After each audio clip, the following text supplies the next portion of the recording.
Member for Bradfield.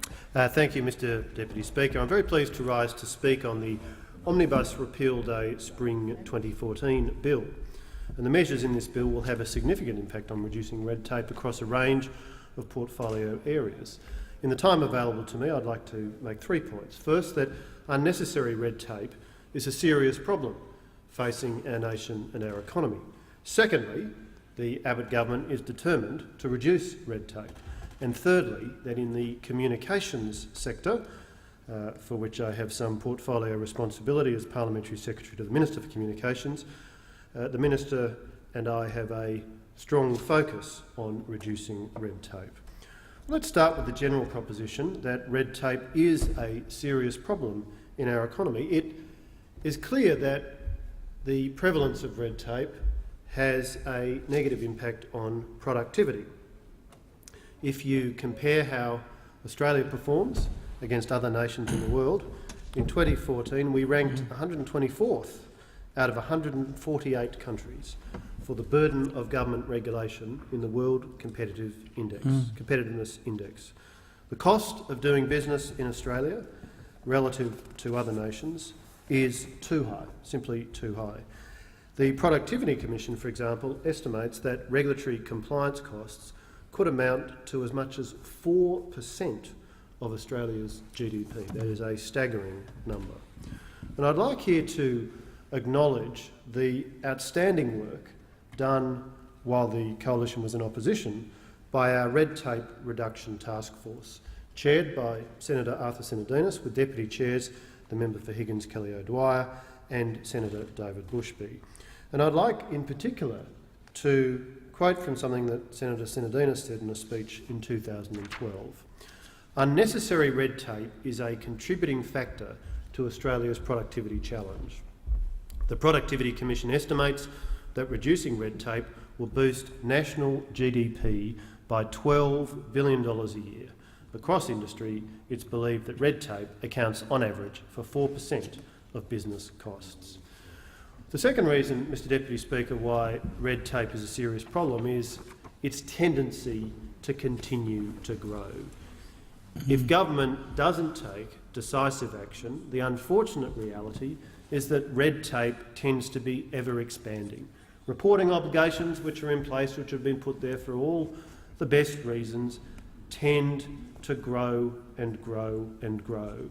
And the great virtue of the promise that this government made, or that the Coalition made when in opposition, that we are now implementing now that we're in government, the great virtue of our promise to have 2 repeal days a year is that you have a systematic and continuing focus on the growth of regulation and where there are opportunities to remove regulation which has outlived its usefulness, or regulation the cost of which exceeds the benefits.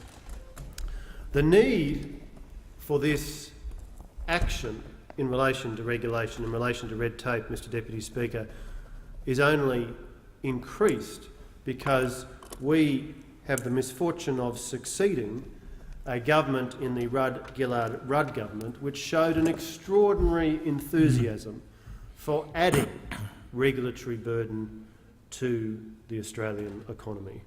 The Labor government, the Rudd-Gillard-Rudd government, added over 21,000 new regulations and repealed 105, notwithstanding the promise made by the former Prime Minister, Mr Rudd, in 2007 that his government would have a one regulation in, one regulation out policy.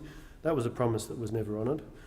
And there's plenty of evidence of the pressure that this was imposing on participants in the economy.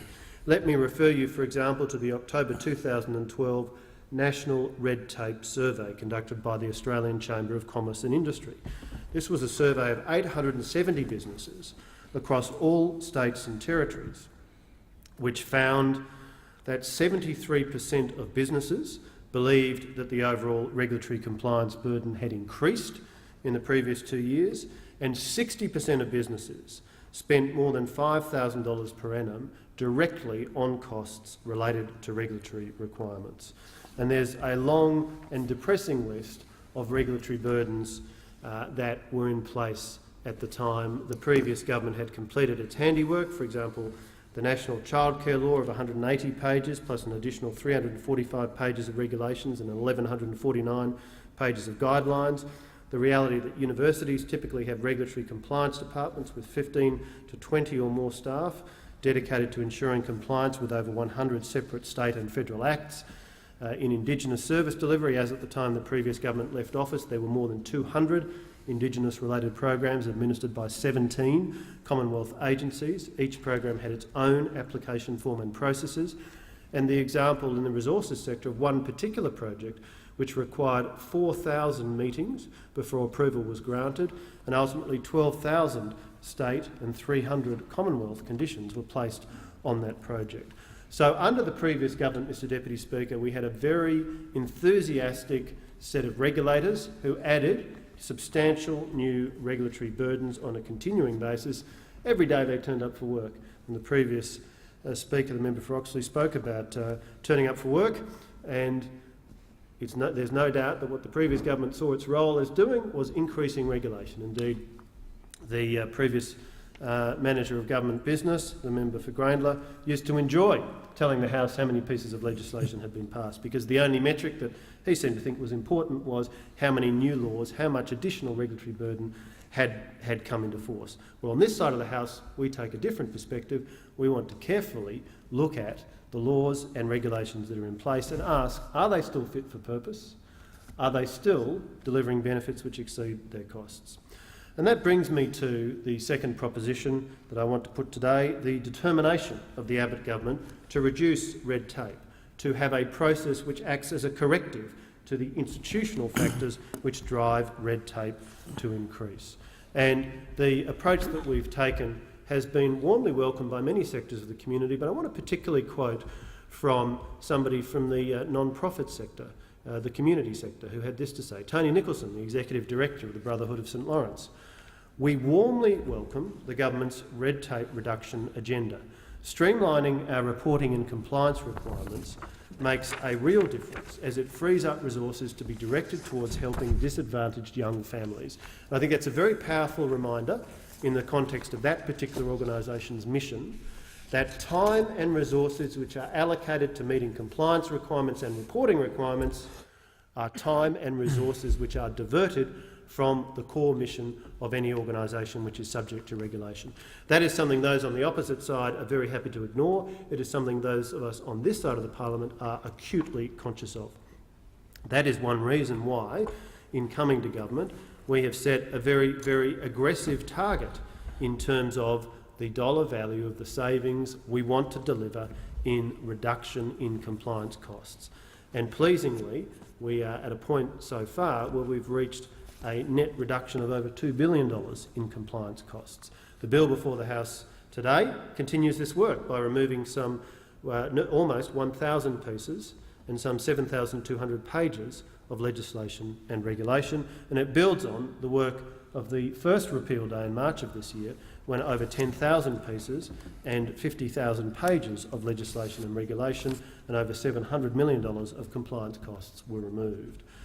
I'd like to turn, thirdly, Mr Deputy Speaker, to some of the specific initiatives in the communications sector where we are taking very seriously the importance of working to identify items of regulation which have served their purpose, which are no longer required, and where there is a capacity to remove that regulation and deliver benefit to industry participants and to consumers. And that's of particular importance when you have a sector like the communications sector, which is very heavily regulated, and also a sector which is changing very, very quickly. So as the technology is evolving at a rapid rate, there are multiple instances of regulatory provisions which are no longer fit for purpose. They simply deal with, for example, industry practices or technologies which are no longer used. And so there is good potential to identify deregulatory initiatives in the communications sector, and that's been the focus of the Minister for Communications and myself as his Parliamentary Secretary. I want to highlight one set of measures in the bill before the House this morning, which are of importance in this general deregulatory thrust in the communications portfolio, because throughout the legislation in the portfolio there are extensive and prescriptive requirements in relation to consultation. For example, Section 87A(9) of the Broadcasting Services Act, which requires the Australian Communications and Media Authority to seek public comment before imposing, varying or revoking conditions of a community TV licence.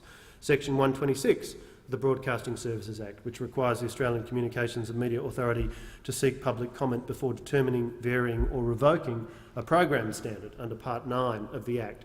And there are similar provisions in the Interactive Gambling Act, the Radio Communications Act and the Telecommunications Act, all of them quite prescriptive and detailed.